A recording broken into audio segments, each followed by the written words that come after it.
नमस्कार मेरे प्यारे बच्चों, स्वागत है आपका हमारे चैनल पर। तो आज हम बात करेंगे जीन चिकित्सा को लेकर, जिसे हम इंग्लिश में जीन थेरेपी कहते हैं। जीन थेरेपी का अर्थ है किसी बीमारी का इलाज जीन को ठीक करने के लिए। कई बीमारियां हमारे शरीर में जीन की खराबी के कारण होती हैं। जबकि कोई जीन सही तरह से काम नहीं करता है तो शरीर में ज़रूरी प्रोटीन नहीं बन पाता और बीमारियां हो जाती हैं। ऐसी स्थिति में खराब जीन को ठीक करना या हटाना, उसी जगह पे कोई नई जीन डालना है, जीन चिकित्सा कहलाता है। जीन चिकित्सा की आवश्यकता, कुछ रोग जन्म से ही होते हैं। ये रोग दवाइयों से पूरी तरह से ठीक नहीं होते हैं। इन रोगों की जड़ जीन में होती है, लेकिन इसीलिए इस बीमारी को जड़ से ख़त्म करने के लिए जीन चिकित्सा की जाती है। सबसे पहले ये पता लगाते हैं कि कौन सा जीन खराब है या कौन से जीन को सही कॉपी, उसी जीन का नई कॉपी तैयार की जाती है, बिल्कुल सेम। और सही जीन को शरीर की कोशिकाओं तक पहुंचाया जाता है और जीन कोशिकाओं में जाकर सही प्रोटीन बनाता है। धीरे धीरे रोग के लक्षण कम हो जाते हैं। अब जीन चिकित्सा के प्रकार, तो पहला प्रकार है सोमेटिक जीन थेरेपी और दूसरा है, उसमें होता है इस शरीर में कोशिकाओं का इलाज। इसमें शरीर की कोशिकाओं का इलाज किया जाता है। इसका असर अगली पीढ़ी पर नहीं पड़ता है।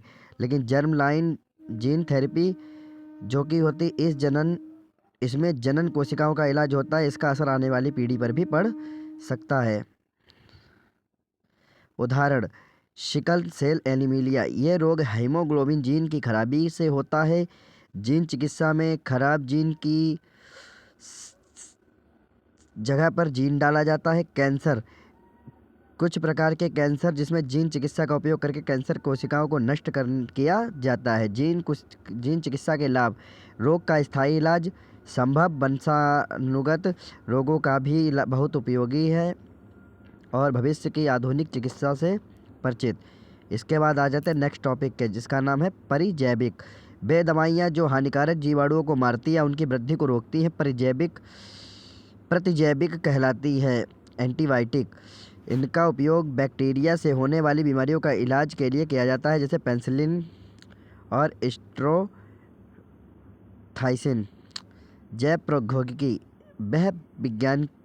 वह विज्ञान जिसमें जीवित जीवों या उनके भागों का उपयोग करके मनुष्य के लाभ के लिए उपयोगी वस्तुएं एवं तकनीक विकसित की जाती है, वह जैव प्रौद्योगिकी कहलाती है। जैव प्रौद्योगिकी में प्रमुख स्रोत चिकित्सा में, कृषि में, उपयोग, उद्योग में और पर्यावरण में। तो आ जाते हैं चिकित्सा पे। चिकित्सा में इंसुलिन उत्पाद और वैक्सीन का बनना, जीन चिकित्सा और कृषि में अधिक उत्पादन वाली फसलें, रोग प्रतिरोधी फसलें और बीटी कपास इत्यादि।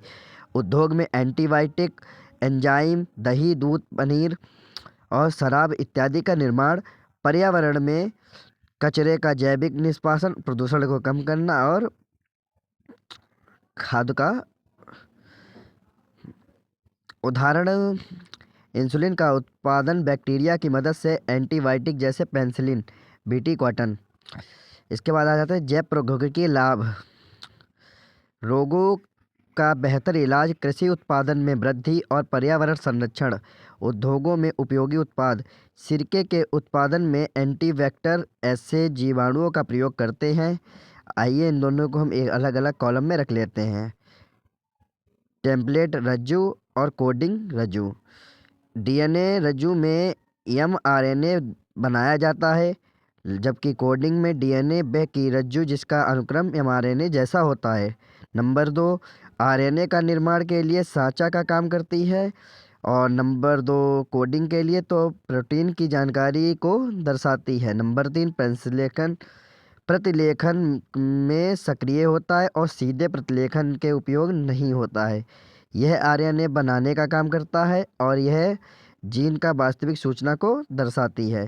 तो मेरे प्यारे बच्चों, आई होप आपको ये टॉपिक समझ में आए होंगे और ऐसे ही मज़ेदार टॉपिक और मज़ेदार वीडियोस के लिए हमारे चैनल को सब्सक्राइब कीजिए। और आज के लिए इतना ही। धन्यवाद। मिलते हैं नेक्स्ट वीडियो में। तब तक के लिए आप चैनल को सब्सक्राइब कर दीजिए, वीडियो को लाइक कर दीजिए।